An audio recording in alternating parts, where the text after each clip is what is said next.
Welcome, everybody, to the Advanced Selling Podcast, the longest-running sales training podcast in the history of podcasts. Both hosts back for this fun, enlightening series we're doing on mental health. My name is Bryan Neal. My name is Bill Caskey. Glad that you're here. Don't forget, we've got the Insider program still rolling. First Friday of every month, live training with my friend Bill. It's great. Great program, biggest bang for the buck. If you're on our email list, you probably already have gotten or will get soon an email from us where I kind of go through what we did on January 9th in our program. We did a lead generation event and great attendance. We had a lot of great takeaways from it, but I shot a little quick video to review so that way you can keep up to date. If you want to join, if that inclines you to join, then that would be great. Love it. I got up, we were babysitting our toddler grandkids, two and a half and almost one. And Jane and I were babysitting them because Kara and Cody were out of town for 7 days. And that's a long time if you're not It's a long time. You figure, well, you'd babysat your kids for 18 years, but it's different when it's, So it was a rough week because nobody was sleeping right. And Jane was kind of had a little cough, but you're the person, so you can't say, I'm going to stay in bed today. So she would stay at their house. I would go at night. I would go over there and then I'd leave at night and come back in the morning to help. So I came back on a Thursday and woke up Thursday morning. And I kind of had this feeling in my stomach, like something's not right. So I went to the bathroom, tried to figure out how to get rid of it. Nothing was happening in the bathroom, if you know what I mean. Yeah.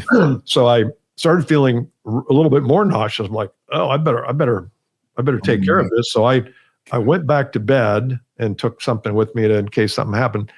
And as I was going to bed, I blacked out and I fell next to the bed and cracked my head. You can't. Oh my God. Yes, I can see it now. Cracked my head on this glass nightstand. Oh my God. And when a 6'5" guy, 210 pounds fall, it's ugly. And I was trying to catch myself. I don't know if I was fully blacked out or what, but so I'm laying there and I crushed the Kleenex box and I'm laying there and I feel blood running down. I'm like, oh God. What just, and I didn't feel good. So I would just rush up and I laid there for about 15 minutes, kind of caught my breath, did some deep breathing and just tried to be in the moment. Oh, yeah. Well, so all that day I felt terrible. And I went to urgent care and I'm okay. But I went to urgent care and they put me through all these CT tests. Did you get a concussion? Yes. The protocol. Exactly. EKGs and all this stuff. And everything turned out fine because I'd had some heart problems a couple of years ago. And I was a little worried about that. But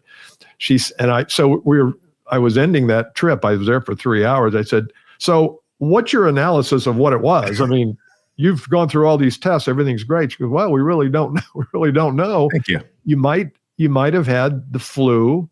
I'm like, well, okay, but it went away. So was it like not only 24 hours, like a 5-minute flu? Because I was feeling nauseous. As soon as I hit the table, I didn't feel nauseous anymore. Right. It's a little like a placebo effect.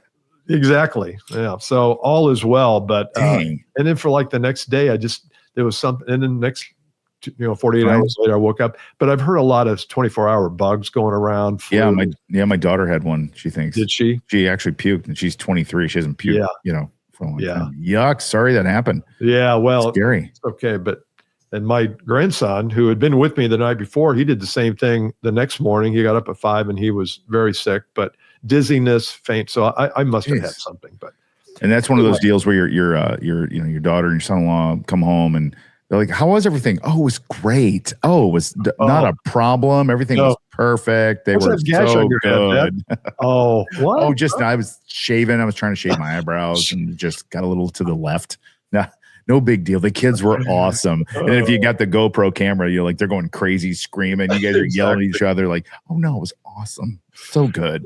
We went over there last night and they have a little 9-month-old and she's not walking yet, but she's crawling and she loves to crawl up the stairs. So I let her crawl up the stairs, down the stairs, up the stairs, down the stairs, just to give her some, strength. And it's winter here, so you can't go outside really. And so we were over there last night and little Tatum, she heads toward the stairs and Kara's like, no, Tatum, no. I'm like, hell, I was there all week. She's been doing laps here, man. What's the problem?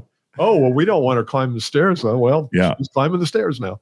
And I'm guilty of this. That's when then the young parents text their other friends like, you want to hear what my dad did? Exactly. My dad let Tatum crawl up and down the stairs. And all of her friends like, are you serious? Like, does he not know? Did he even have kids? Don't let him babysit. Don't let him do that. That's very, you should have a conversation with him, Kara. You should talk to him about that. That's not okay. That's so true, isn't it? That's what's happening. Totally. All her friends like, did you hear what Kara's dad did? He let the 9-month-old crawl up and down the stairs. Yeah. That's so true. They don't realize it when we were kids. That's what we did. And there was no one watching us either. We were up and down the stairs, no matter how we got up or down, no one cared.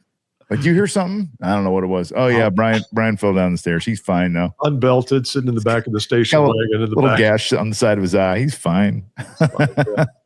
Okay. So last week, continue our mental health series here. This is week 2, episode 2. Last week we talked about what are some of the indicators that you might be experiencing a little something that you want to pay attention to. We talked about avoiding things that you know you should do, but you don't do, kind of self-numbing, whether it's addiction, drinking, sex, drugs, scrolling. We talked about some of those things. Mm-hmm. And if you have not listened to that, go back and listen to it, because I think it is a good setting of the groundwork that we're going to be talking about here today and over the next few weeks. Yep. And I think today what we're going to get into is a little bit, little deeper discussion too of the what's beneath the skin. You know, what's inside of us at a head, heart, and soul level. Yeah. Because as Bill talked in the pre-show, you said, you know, everyone wants to know what to say on the sales call, what question to ask, what's the hook to get, what's the email subject line that's going to work. I read this thing on LinkedIn today, and God bless him. I try to be real open-minded, but as a sales coach talking, she went the number one BDR. You know what the number one BDR does when they call someone a cold call them? They bark. And she's like, it works. And here's why it works. It works because people either love dogs and they have dogs, they can relate to that, or they hear the dog. It's like a fake barking. And I'm like, where are we? What happened? Why are we doing this? Like, it just blows my mind. Anyway, we're not going to talk about barking as a cold call strategy. We're going to talk about what's in your head, heart, and soul, and how it might be impacting your mental health, which could also impact your sales life. Yeah, I often wonder whether, and I see those things too, and I see them from people that I do respect, trainers and coaches, and like how to handle objections. You know, here's how to handle objections. And I feel like, are we really working on the right things as coaches with our people? Shouldn't we be working on what we're going to talk about today? And isn't that like the first principle? You know, because everything is downstream from what we're going to be talking about today. And do we love talking about what do we say on a cold call when really that has very little to do with our success as a sales professional? And what if we were and are working on all of the wrong things? I'm not saying we are, and I know you have your system that you teach. I have mine. There are probably a lot of similarities and some differences. Yeah. But what if the real achievement for salespeople had little to do with what we say? Yes, it's so amazing. On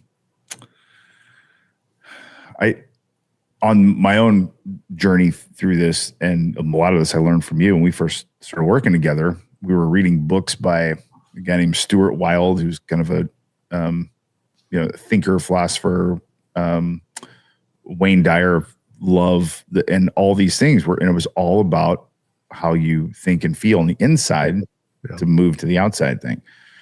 And I just don't think, if you think about how Elon Musk built the Tesla, and I'm not an engineer or very smart with this stuff, but from what I understand, old traditional car companies built a car, chassis, differential, all the old school, cylinders, and then they tried to lop software on the car. Elon just flipped it upside down, and they built software. They built the inside first, and then they moved to the outside. And look at what happened. He's the richest guy on the earth. No one's ever going to catch him. I saw an investor meeting. Some guy's like, why should I invest in Tesla instead of Mercedes? And he's like, I never tell people to invest in, but here's some things. And he talked about this. He's put this self-driving mechanism is eons ahead of anyone else's close. Yeah. And it's just going to keep getting better because he built the thing from the inside out. That's what Elon did better than anybody else. He sat back and said, we're doing this totally backwards. And why should our sales life be the same? We should build it from the inside out. And when you do, who gives a crap if the door handle's on the inside or out? You know what I mean? Or who cares how you handle an objection? You don't need to care anymore because your inside soul, heart, how you feel is so grounded and so solid.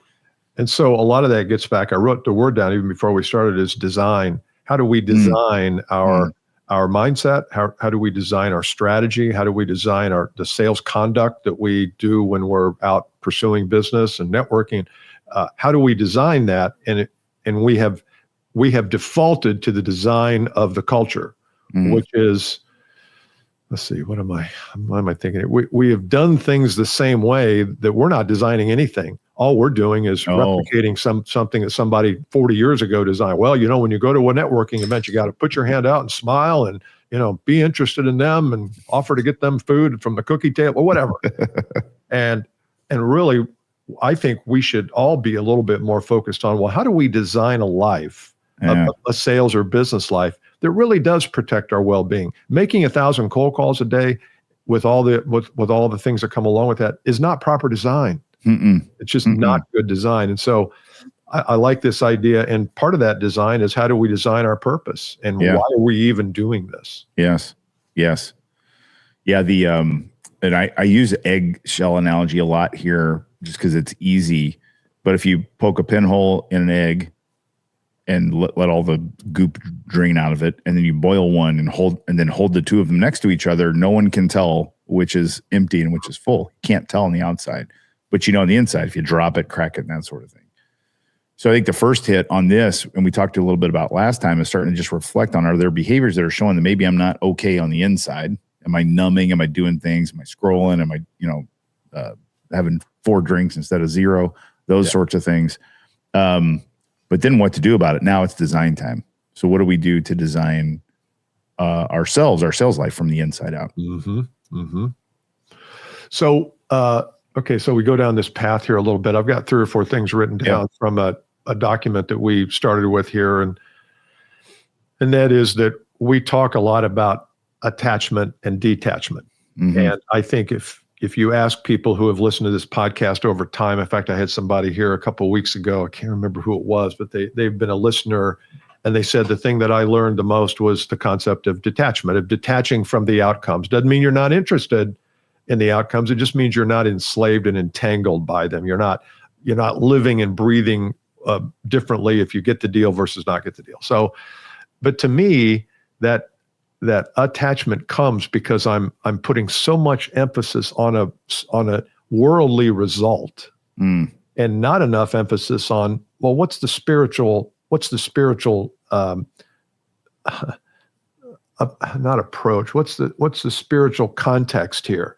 I'm here to do a thing. I believe, and this, you may not agree with this, and your listeners may not, because we're getting into some areas maybe that we don't belong, but I believe God put me here for a purpose. My goal has been to figure out what the hell that is. Because if I think it's just to make money and it's not, then I'm going to live my life and be off purpose. And so part of this to me is, how do we really detach from outcomes? Not just pretend we're detached, but really detached is to know that everything's going to be okay. Yes. We're only here for a blink of an eye. Blink of an eye. Yep. Does it really matter that much that this dude bought from me? Yes. And that does not mean that I'm not following up. I'm not being persistent. I'm not really interested in how we can help them solve problems. It just means that I'm not entangled by it. Yes. Man, I got a couple of things. So I want to talk about the detachment to the outcome first. And I think sometimes people hear that from us, like, oh, I learned about detach from you. So if they buy or if they buy or they don't buy, no big deal. Like, that's okay. I think it's much deeper than that. I think it's detachment through the whole process, all the way through. Detachment from the answers that you get, detachment from the things that you do and say and give. It's not just about the sale outcome. No. And that's what I think some people get confused on that. It's literally just being very comfortable with who you are and where you are and what you do and how you do it, and then just doing it. And that's it. I know we talked a little bit about my Indiana Hoosiers who are going to the national championship in football. Who would ever thought I'd say that out loud? And everything you see about that coach talks about a common purpose, and a process and a system to get it. Now we're talking about one that's a little deeper, but the thing is their depth is things like they don't have a disbelief that they can't win. They don't have a belief that, well, India's not supposed to be good at football. I do. I went there, grew up in the, I think they're not supposed to be good. The kids don't. And that's part of how he's created this. That's inside out stuff. And then they're able to do really good at the other things, the external things, the plays. So detachment from outcomes, I think, is a really, really interesting thing. Past the outcomes. Go ahead. I'm sorry. That's it. It's past the outcomes. It's not just about the outcomes. It's about the whole thing all the way through. But when you think about mental health and some of the issues that we all have with it, it seems like that is kind of a foundational element. Is if I want a certain outcome to happen and I'm enslaved and entangled by that, and life is not okay if I don't get it, and life is really okay if I do, that puts so much pressure on you to do this perfect thing so that you can get this perfect outcome. That leads to burnout. It leads to fear and anxiety. What if I say the wrong thing? What if I say the right thing and he still doesn't buy? So I think this detachment thing is huge. If we can learn how to detach in a healthy way from our outcomes, whether that outcome, like you say, is the sale, or it's I want to start doing things on LinkedIn, doing some videos on YouTube. Well, you have to detach there because you may not get the outcome you want, but you're not going to get any outcome if you don't do it at all. Yes. And then all the detachments along the process. I mean, how many times, I'm sure you've got dozens and I've got dozens of deals. We just got one. We went to this sales call and it was not fun. I'm like, we left. I'm like, those guys did not like us or what we do. And we have a launch with them to kick off a program the day after tomorrow. Yeah. And I put that thing at 30% maybe. And it was because what I'm talking about here is I have an attachment to people going, oh, this is awesome. What a great idea. This is fantastic. You two are so smart. Oh my gosh. That sort of thing. Truth. I just do, And so when that doesn't happen, I think it's bad.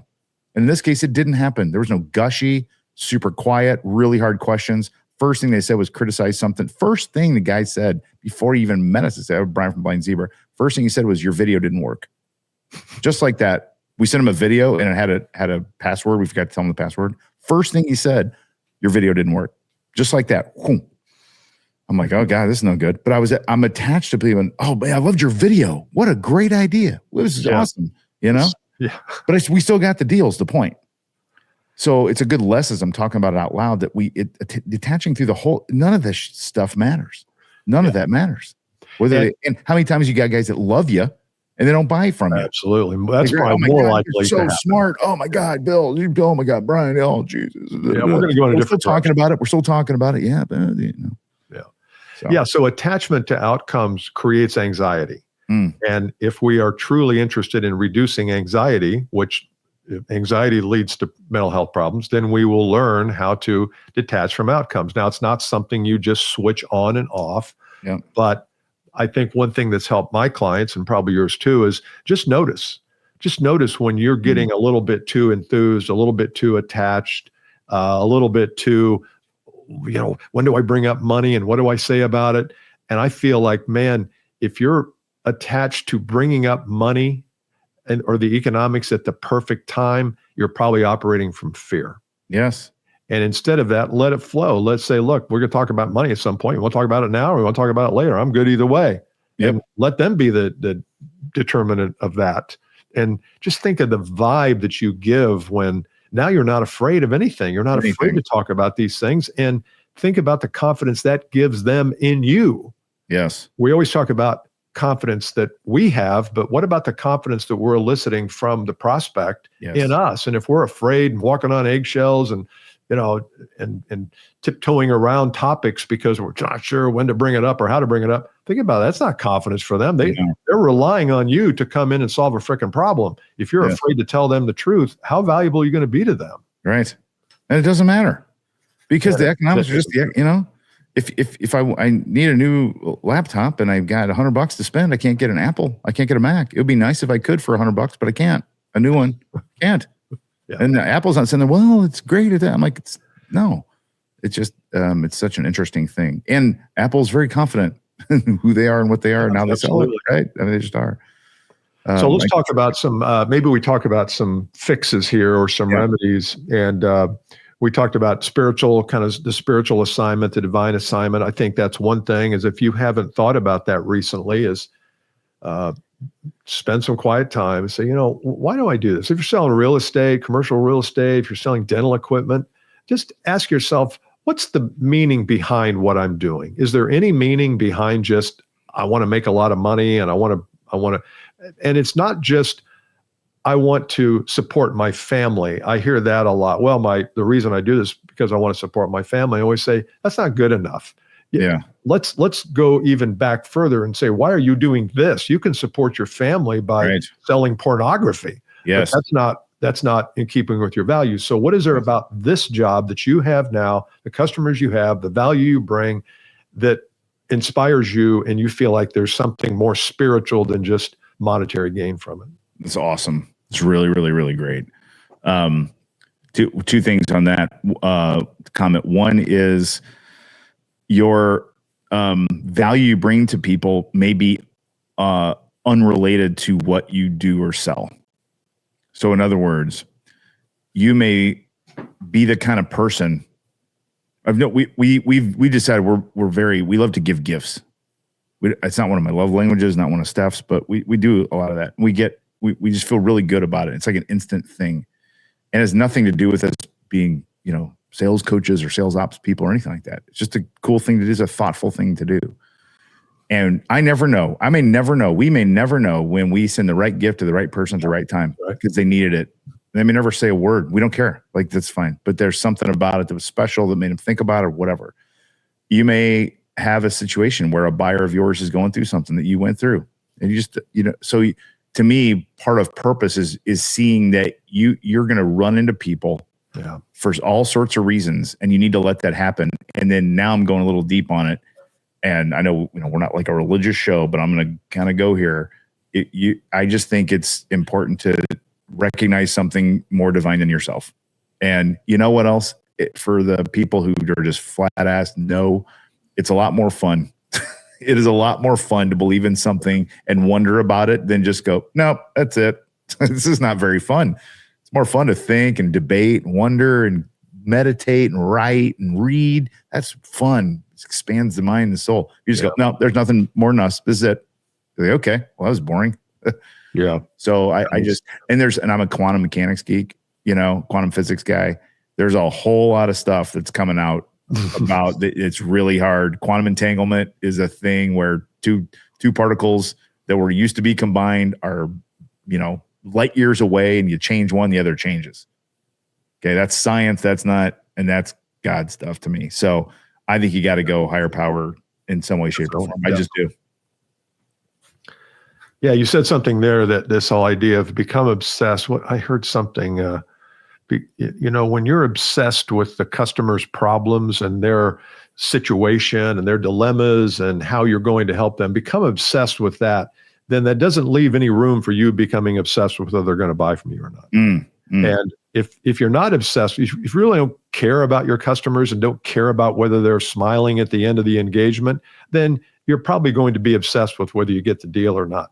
And if you're not obsessed with them, they feel it. They just feel it. People can feel it. And I think that's one thing that would help that. Another thing I think that, and I hear Tony Robbins talk about this a little bit, but motion leads to emotion. And, this is not a fitness show, but I've felt it. I've seen it happen so many times where get on a fitness routine of some kind. Yes. It's too easy not to. And I know, I'm trying not to be a jerk about it, but I see people all the time who are 60, 50, 60 years old. Looks like they've never lifted a thing in their life. Yeah. They don't have the energy. And then I see people who are 70 years old who lift and who are actually on a program. They're totally different people. Yes. They're encouraging, they're present, they're active, they're moving around the world in the right way. So if you feel like your emotions are not where they need to be, move. Love it. Even if it's just walking, move. That's it. Learn to love to walk and just move your body. There's no doubt that everyone you meet and it's just less to worry about too. Like just, your anxiety just is less. Yeah. When you're just, and to your point, you're not talking about, 0% body fat and bodybuilding, just movement, just move, just walk and move around and lift around or whatever. It's a thing. That's great. Okay, so we've completed episode 2. We're going to come back next week and talk about another facet of mental health. And we do want to hear what you think, though, if you want us to continue this. And again, we're not going to go all year on this, but we chose 4 episodes. If you want to link to us and DM us on LinkedIn and say, okay, 2's enough, no more, we may or may not obey you, but we would like to hear what you think. And if you have something you'd like us to bring up in the final 2 episodes, we're happy to do. Yep, we're going to carry this on. So we appreciate you all chiming in and being with us. And then we're going to talk about, is there more we can do to support each other in the mental health side of it? Sound like we've got a good thing going here. So yeah, that's awesome. It. Okay, thanks, Bryan. Good. Bye. Bye.